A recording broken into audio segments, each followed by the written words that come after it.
The mind always thinks we have to make it happen. And when you think I need to make it happen, I need to make my impossible target happening, that's because you're coming from a frame where it won't happen. Ah, okay. See the inverse there? So we get stuck in these frames Yeah. of not having it. So we need to bring it present. So the way to get everything you want is to not be in resistance to it occurring. And the way to get everything you want is really simple. It's just want everything you already have. Welcome to the Do the Impossible podcast. I'm Jason Drees with Jason Drees Coaching. Don't forget to join me every Monday at 10 a.m. Central for my 20-minute Monday Mindset Reset. Go to mondaymindsetreset.com to sign up. Today, I've got a coaching session for you. This is a great one. This session here, I help Sean get out of resistance to his process of success, get into alignment with unknown, impossible targets, and also get into alignment with his financial target that he's after. What do you want to talk about today? How can I help you? What should we talk about in coaching today? So I think, I've thought about this a lot. I set out last year with a goal to build up my self-storage business, and I was starting at scratch. And some of it has gone very well, and other parts have not, like that just haven't met my expectations. So Okay. last year, I think I was listening to one of your podcasts, and you said, well, what would you like to make? And I said, okay, I'd like to make $100,000. And the next question was, well, what's impossible? And I immediately came to mind was $1 million. Okay. So, and then I thought about it, and I'm like, well, okay, is it really impossible? How could that be done? And the answer was, well, you could wholesale one self-storage facility a month, make $100,000 per wholesale fee. And there you go. You met $1 million. So that was which turned into one of my goals. The other goal was to close on one self-storage facility, or 4 of them for the year, that I'm like buying in long-term holds. So the 4, I accomplished that goal. I bought 4 facilities. That went well. They're long-term buy and holds, value add properties. The wholesale thing has not gone well at all. I haven't wholesaled one. Okay. I haven't gotten one under contract. And I almost just feel like misaligned with that target. I don't know why. It's like $1 million just seems like, such a crazy amount, even though I've seen and I've watched, colleagues of mine make 6 and 7 figure wholesale deals themselves, where everybody wins and they're happy. And so it's like, why? I don't know. Basically, I don't know why I'm so misaligned with that target. Misaligned with the target of hitting $1 million, making $1 million. Yeah, and I think yes, correct. Why do you think you're misaligned with that target? I think, when I set out to do it, it was to do it by wholesaling, about 1 property a month. And that just hasn't happened. I'm misaligned with that. I just feel doubt and uncertainty about actually doing that. And I think it's one of those things where it's like, I know if I do one, if I can prove to myself, prove the concept, then I should be good, I should be able to move forward and do more. And that's really been my biggest, I don't know, it's just been like a struggle of mine. Okay. So is the misalignment with making $1 million, or is the misalignment with wholesaling a deal a month? I think wholesaling a deal a month. So is it possible for you to make $1 million? Yeah, for sure. Was 0 to 100%. How certain are you that you can make $1 million? I mean, I'm 100% certain I can. I think one thing that that bothers me though is like time frames. I set that out as like a time frame for this year, and that really it throws me off. It was like that was my goal, for this year, and we're coming to the end of the year, and that's not going to happen. I mean, it still could, but it's very doubtful. So when we've got known and unknown, right? Your impossible target's in the unknown, right? Mm-hmm. It's exciting. You want to do it. You know you're going to do it. But we can't control timeframes in the unknown. So when I've seen myself or clients add timeframes to impossible targets, it makes them not happen. Because impossible targets usually occur from something coming your way that you weren't expecting. Okay. So let's note that you are certain in the global frame of I am going to make $1 million. Right.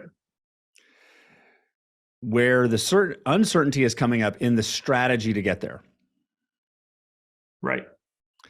So you're currently in the frame where it's possible to do that. And you're in the part of the process where the mindset is being created that will generate the strategies to do that. Right. But the strategy you're getting right now is not the strategy.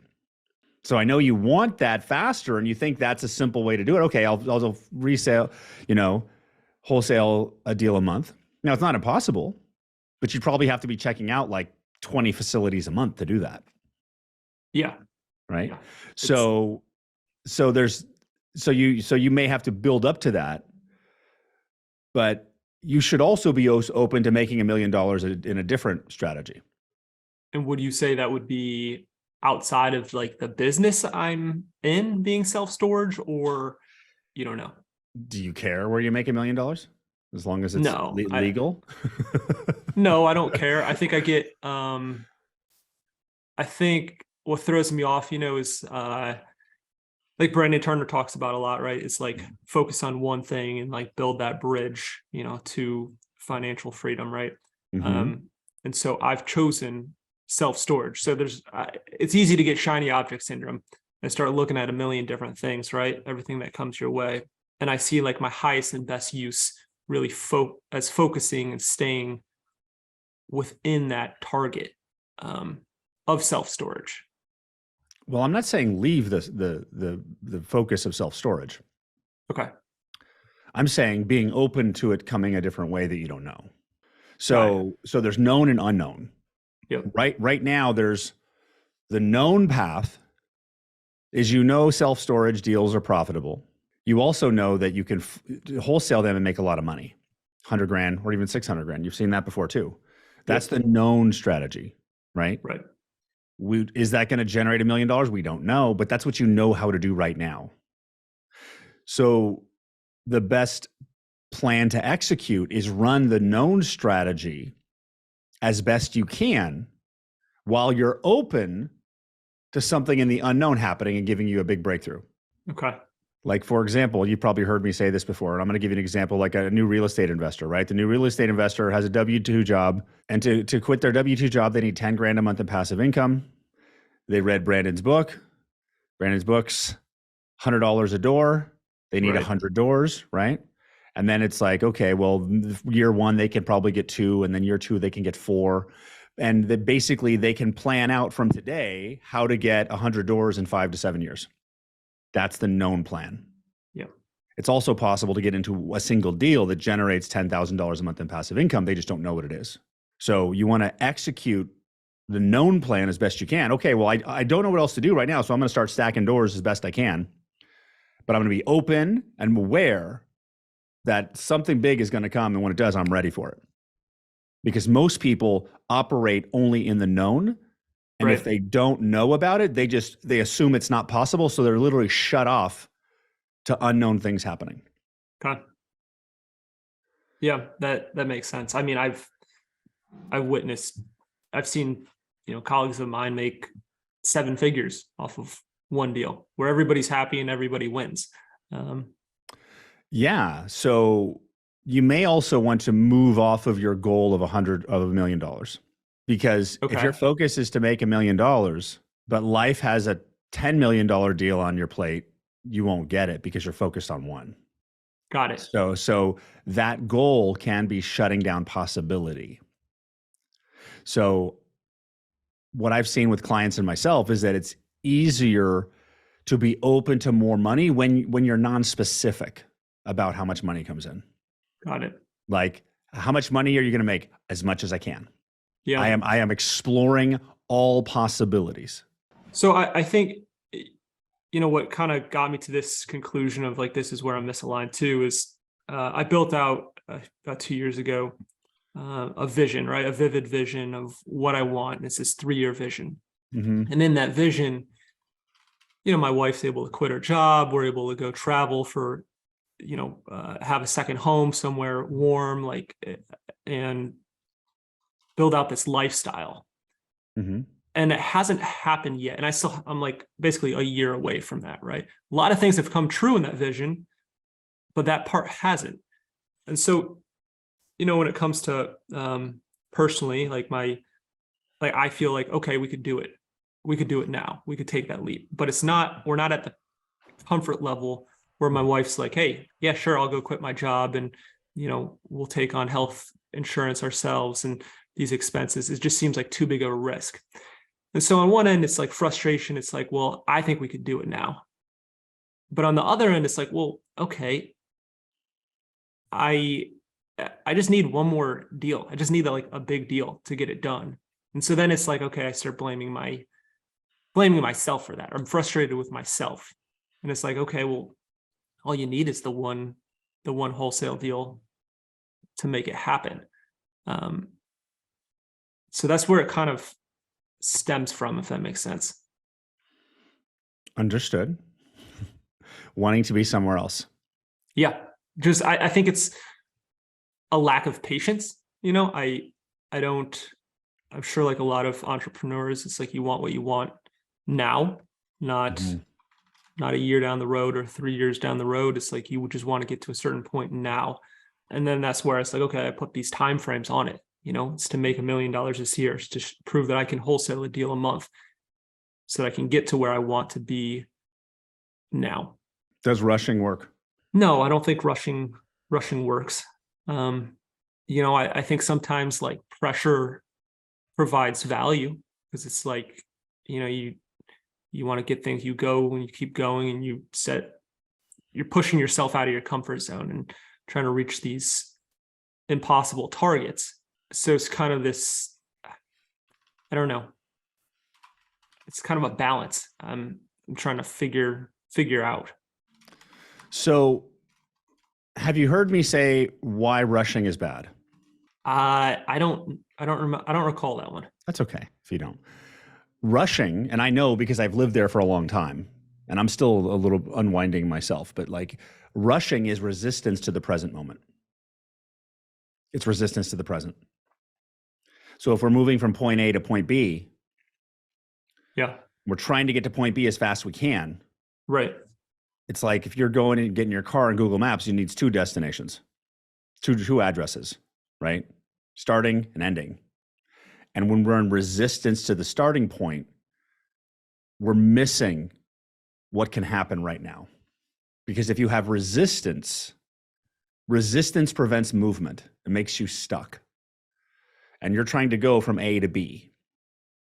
And the part of the B is what you thought the impossible target came up was exciting. Mm-hmm. You want to make that happen. So there's excitement about this target, but there's also a resistance to where you are right now. Yeah. So where you are right now is where you are. While it'd be fun to be financially free in 5 minutes, you have a process of life. Like my first company was over 10 years ago, and I thought I was going to be a millionaire in that one. And it had nothing to do with coaching. If I had become a millionaire in that one, I wouldn't be doing all this. So sometimes we're into the part of the process that you just don't understand. So the way to actually go faster from A to B is to savor the process and appreciate the process. Like when you're on vacation and time flies, like you don't want it to go fast, you're appreciating every moment, time flies. So if you're resisting, it slows down. If you're appreciating, and you're an infinite being living in an attraction-based universe. So it's less about making impossible targets happen and more about being in a frame where impossible targets happen on their own. Okay. So overall, what you're saying is like, when you mean like rushing is not good. In other words, it's about living in the present. Yes. It's about being present. Because the fact of the matter is, you are literally one text message away from a 7-figure flip wholesale. Yeah.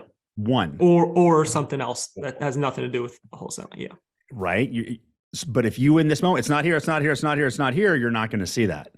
So it's less reaction to the present, because you're looking at the present going, I'm not where I want to be. But the present is not an indicator of the future. It's the result of the past. So instead, and this is one of the hardest things to do when we start to operate our life from ownership and a frame level. We're getting out of reaction to reality. So we look at our life and say, oh, that's interesting. My life right now is what I created before. While I'm not financially free, I've got a wife, I've got money, I've got a house. Great job, me in the past getting me here.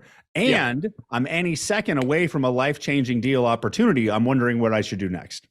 Because we want to make sure in the present you're aligned with the target instead of reacting to the past target. So are you saying that the key to actually living in the present is, it almost sounds like it's gratitude? I guess that's something I struggle with, right? Is when you're driven to reach these goals and do these things, it's difficult to be present, to live in the present. And I started meditating, and that was going pretty well, and that would help me kind of just be present. And I would kind of use it throughout the day. And then I had my firstborn son like 2 months ago, and it just, congratulations. Thank you. That just went out the window. So it just, and I think it's something I know I need to get back to. But even the gratitude stuff, I was journaling and writing the three things I was grateful for that day and the next day and that sort of thing. But any recommendations on how to stay in that time, in that frame of being present, and of being, I guess, really present in the process of where life is taking me, as opposed to focusing on that, getting to that end goal. I'm learning that myself. Like, Yeah. it's a practice, because we are so conditioned that we're not enough. Like, you need bigger muscles, your wife should have 6-pack abs, your car needs to look like this, your house, like, we're just bombarded with this artificial image of success our entire lives. So being happy right now, people think you're stupid and gullible, right? So it's like we end up living this culture that we're in is like, it's never enough. So I wish I could push a button and make you flip right now, but it's like, it's a practice of learning how to live your life right now. Because the thing is, it's that you've, like me, have probably spent years of your life living in the future, right? Oh, yeah. Spent years living in the future, but your life is right now. Right. So, and the thing is, the way to get everything you want is to not be in resistance to it occurring. The mind always thinks we have to make it happen. And when you think, I need to make it happen, I need to make my impossible target happening, that's because you're coming from a frame where it won't happen. Okay. See the inverse there? So we get stuck in these frames of not having it. So we need to bring it present. So the way to get everything you want is to not be in resistance to it occurring. And the way to get everything you want is really simple. It's just want everything you already have. Wow. So, okay. You're saying, rather than, like, just as a human being, you want to make everything happen. And you're saying it as opposed to your brain thinking, okay, I got to make this happen. How do I make it happen? What about the opposite of not like letting down any resistance to making things happen, being more open? Okay. And the simple thing, because life responds to you based on your frame, right? Yeah. And you're learning how to control your frame, and so am I, right? I still am. because we're constantly growing. So you get into alignment and then you grow and you get out of alignment again. So it's over and over again. But in regards to success, if you are in a frame where you're successful and life flows, that's what will show up. So like, I don't know if you know who Les Brown is. He's a speaker, but he's like, I heard him talk along. He was this radio DJ and he's a really good motivational speaker. But he said, the easiest thing I've ever done in my life was make $1 million. The hardest thing I've ever done in my life was believe I could. Interesting. Because your frame creates your reality. You and I have spent the vast majority of our life in a version of reality where action creates your reality. That's shifted somewhere in the past 5 to 10 years. And now it's the frame of you creates your reality. So we have to stop responding to the reality we don't want and just be in alignment of the reality we do want. And that's being happy with where you are in the process. Well, that part of it, yeah. Like it's like if your goal is to be happy, then you should be happy now, because being happy and content now opens you up for more life to flow. If you are completely satisfied in your life with everything you have, you're not going to get bored. More life is going to flow to you because there's no resistance, because wanting is the lack of it. So wanting is really the frequency of the lack of it. Yeah. I hear you say this stuff all the time. You know, I'm in the advanced and I go back and I listen to the recordings all the time. And you say this, but then it kind of escapes my mind sometimes, you know, it's like, yeah, right. I have really been focused on like wanting what I don't have. And that's that end goal. Well, it's not easy. Like we're learning how to operate differently.